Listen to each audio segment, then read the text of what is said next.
Okay, we're gonna do a pails and rails effort for external rotation on our shoulder. So a lot of times I find that when we need to bring that arm behind the body, we get a lot of interior glide in the shoulder, and we don't have great ability to externally rotate through that socket and keep that shoulder back behind us so that that collarbone isn't crowded and we don't have any anterior pressure here.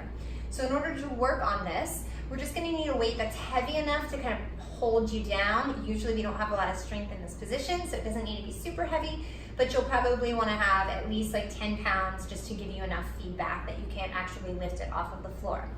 So you'll lie down on your back, and I'm gonna talk you through this for your right shoulder.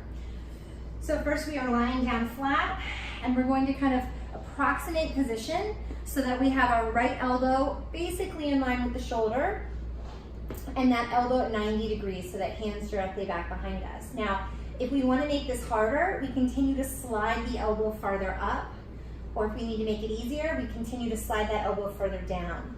But somewhere around in that 90-degree position is a good place to try to start and see how this feels. So from here, we want to make sure that we're able to get that right shoulder blade pretty much flat on the floor.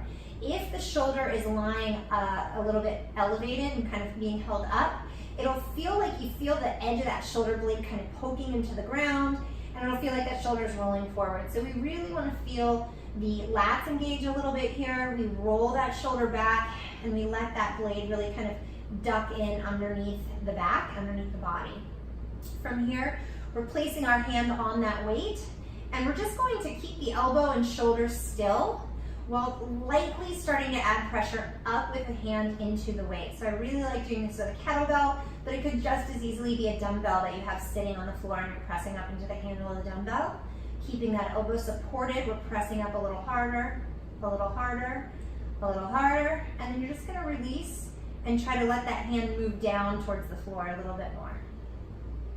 And then we can come up again. And so you should feel that chest wall activating, some stuff in the shoulder, but we're not creating any movement, we're just creating tension.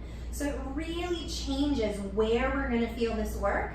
It makes it incredibly safe. Of course, if you feel pain or strain, you wanna back off. And then we're releasing that pressure. So you can explore with how much tension you can ramp up into that position to really feel that open up the chest wall and get that shoulder into position. Now, if it feels like the weight is too high and it's blocking some of your progress, you can also go ahead and flip that and let it kind of hold your hand down on the floor without smashing your hand.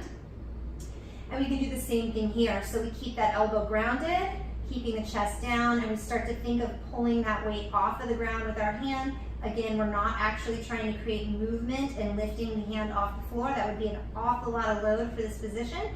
We're just starting to kind of flirt with that tension, and then releasing the arm down, letting that shoulder kind of fall into the floor, just in the off chance that you did feel it start to lift at all.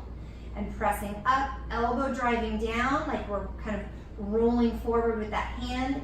Drive the elbow into the ground, push the hand up off of the floor, not actually moving, it's just a push, and then release. And that's your pails and rails effort for our external rotation in the shoulder.